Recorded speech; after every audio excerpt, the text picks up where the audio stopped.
Sexta serie. La vida en la época mesozoica era extremadamente cruel. Las leyes de la naturaleza salvaje eran simples. Si no lograste comerte a alguien, te comerán a ti. La era mesozoica fue un tiempo en que solo los más fuertes podían sobrevivir. Un pariente lejano del cocodrilo, una de las primeras anfibias que prosperó alrededor de lagos, ríos y pantanos. El Milosaurus, de unos 3 metros de largo, sobrevivía cazando pequeños reptiles. Su presa incluía reptiles primitivos como el Discosauricus. La caza era su principal estrategia para sobrevivir en un entorno peligroso. Por supuesto, es interesante pensar que, si el Milosaurus cazaba, eso significa que atacaba en lugar de defenderse. Esto demuestra que, en la naturaleza salvaje, es necesario ser activo para mantenerse con vida. La respuesta es clara: la caza era la principal defensa de estos habitantes contra el hambre, la extinción e incluso contra sus propios. Si hoy no has comido, significa que te has debilitado y mañana te comerán tus propios congéneres.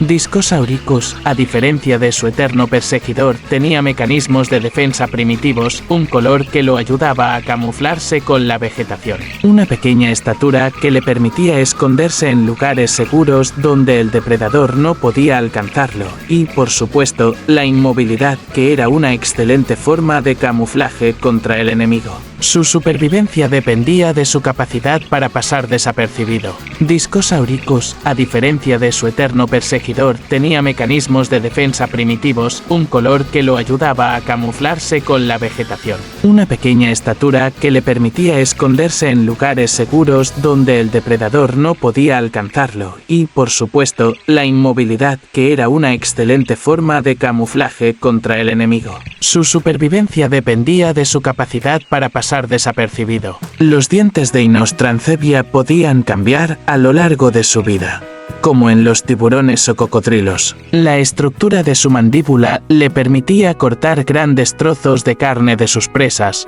como si fueran tijeras. Esto demuestra cuán adaptada estaba esta criatura para la caza. La principal presa de Inostrancebia era el Scutosaurus, pero la naturaleza del período pérmico también se aseguró de proteger a estos herbívoros. Scutosaurus era un gran animal con una longitud total que podía alcanzar los 3-5 metros. Estas reptiles tenían un cuerpo robusto que estaba protegido por un caparazón. El escudo del cuello y el caparazón en la cabeza dificultaban los ataques de los depredadores, que perdían muchos dientes y colmillos al intentar morder la armadura del herbívoro. Esto muestra que, incluso los herbívoros estaban bien protegidos contra los depredadores. Eoraptor, uno de los dinosaurios depredadores pequeños más antiguos de Argentina, que vivió hace 230 millones de años. Este antecesor de los dinosaurios usaba su principal arma, el sigilo y la velocidad. Aunque se alimentaba de insectos, también podía cazar lagartijas de su mismo tamaño. A veces, el Eoraptor perseguía presas que eran más grandes que él, pero no podía derrotar a un herbívoro por sí solo. La naturaleza no lo dotó de poderosos colmillos o un gran tamaño, pero le dio otra arma: la sociedad. Los Eoraptors cazaban en manada, lo que cambiaba radicalmente la táctica de caza. Incluso los grandes lagartos no podían hacer frente a tal amenaza. Esto muestra cuán importante era la organización social para la supervivencia de estas criaturas. Si las hormigas y las abejas atacan a una persona, esto puede terminar de manera desastrosa para el propio ser humano. Los Eoraptors seguían una táctica similar. Incluso los grandes lagartos no podían hacer nada en esa situación. Nos trasladamos al océano del período Jurásico. Este es un plesiosaurio. El plesiosaurio es considerado un representante de tamaño mediano de su familia, que podía crecer hasta 3-5 metros de largo. El cuello del reptil consistía en promedio de 40 vértebras. Era un depredador bien adaptado a la vida en cuerpos de agua, aunque tenía que salir a la superficie para respirar. Los plesiosaurios aparecieron en los mares a principios del período Jurásico y existieron hasta el final del período Cretácico. El cuello de los plesiosaurios más tardíos del período Cretácico era extremadamente largo, ocupando más de un tercio de su cuerpo, compuesto por 80 vértebras cervicales. En los plesiosaurios de cuello corto, sobre un cuerpo inmóvil compuesto por 28 vértebras fusionadas, se encontraba una enorme cabeza que alcanzaba hasta 3,5 metros de longitud. Los plesiosaurios eran depredadores de cuello largo que atrapaban a sus presas apuntando con la cabeza. Mientras que los plesiosaurios de cuello corto atacaban a sus presas lanzándose sobre ellas con todo el cuerpo. En los lugares donde se encuentran sus estómagos, a menudo se hallan piedras. Las utilizaban para triturar la comida, ya que sus pequeños dientes no estaban adaptados para masticar. Todavía no se sabe si los plesiosaurios podían salir a la costa del mar, como las tortugas, para poner huevos o si permanecían en el agua. Esta controversia ha estado en debate durante 200 años. Pero si cazaban peces que eran prácticamente indefensos, ¿quién era su rival? Estas especies se devoraban entre sí durante el apareamiento o al defender territorios, y en eso consistía su existencia.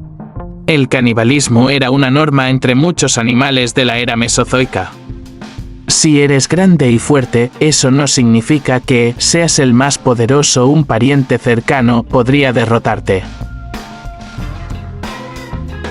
Otro representante del período Jurásico, el ictiosaurio, cuyo aspecto similar al de un delfín, nos es familiar por numerosas representaciones, demuestra un ejemplo de evolución convergente. Su forma aerodinámica está perfectamente adaptada para cazar en el agua. El avance se lograba con la ayuda de su cola, como la de un tiburón, y utilizaba las aletas dorsal y pectorales para estabilizarse. Al igual que otros miembros del orden, los ictiosaurios se distinguían por sus grandes ojos y mandíbulas largas con dientes afilados. Los ictiosaurios eran reptiles marinos de tamaño medio, con una longitud de aproximadamente 3 metros. Las mandíbulas de los ictiosaurios tenían una forma curva que cortaba el agua como un cuchillo.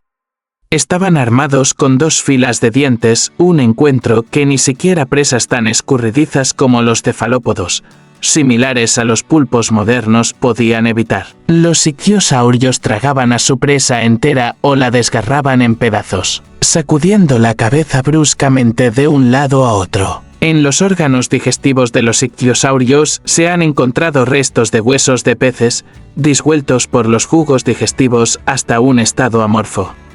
Los científicos descubrieron que eran caníbales. La generación mayor podía comerse a sus parientes más jóvenes. En uno de los restos, en el estómago de un adulto, se encontraron cuerpos de especies relacionadas. Pero el ictiosaurio tenía un enemigo, el romaleosaurio, que vivió durante el período Jurásico en lo que hoy es el Reino Unido, hace unos 180 millones de años. Este temible depredador marino era de gran tamaño. Además, tenía mandíbulas musculosas que podían destrozar a un ictiosaurio de tamaño medio con solo unos pocos movimientos. Cuando llegó el período Cretácico y la diversidad de dinosaurios alcanzó su apogeo, las posibilidades de supervivencia en ambos lados aumentaron drásticamente. El principal depredador, el tiranosaurio, poseía todo un arsenal de cualidades de caza. Su sentido del olfato le permitía detectar a su presa a varios kilómetros de distancia. Su gran tamaño y la increíble fuerza de sus mandíbulas permitían a esta criatura dominar prácticamente a todos los depredadores del período Cretácico. Su velocidad era suficiente para alcanzar a su presa. Un verdadero cazador mortal seleccionaba a su presa de acuerdo con su capacidad de matarla. En contraste, estaba un gran herbívoro, por cierto, la comida favorita del tiranosaurio, el Triceratops. Había mucha carne en él. Este monstruo de varias toneladas, que se alimentaba pacíficamente de vegetación, a menudo se defendía valientemente de los ataques del tiranosaurio. Esto incluye varios cuernos afilados en la cabeza, un grueso collar blindado que protege las áreas vulnerables y una gran fuerza capaz de resistir al enemigo. Pero a veces se encontraban individuos bastante fuertes con los que el depredador tenía que luchar, y a veces incluso recibía heridas mortales de su presa. Pero creo que para un cazador el riesgo era su actividad favorita y este enfrentamiento duró varios millones de años. El anquilosaurio era un dinosaurio herbívoro al que solo podía atacar un oponente muy serio.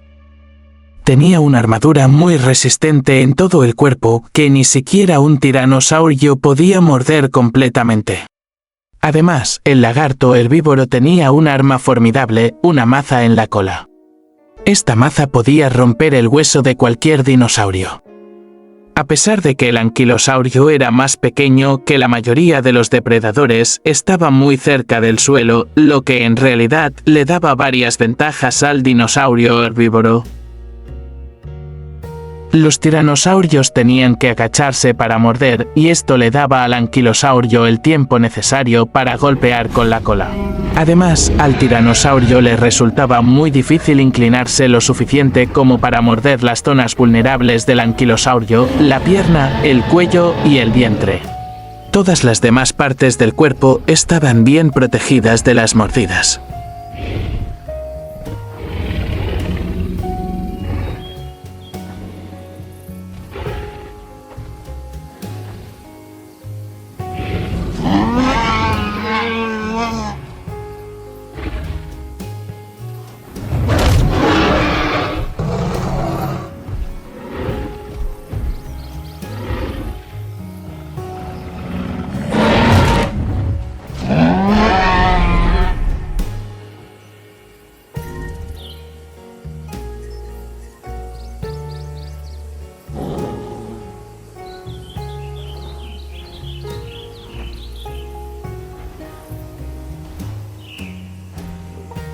Fin de la sexta serie.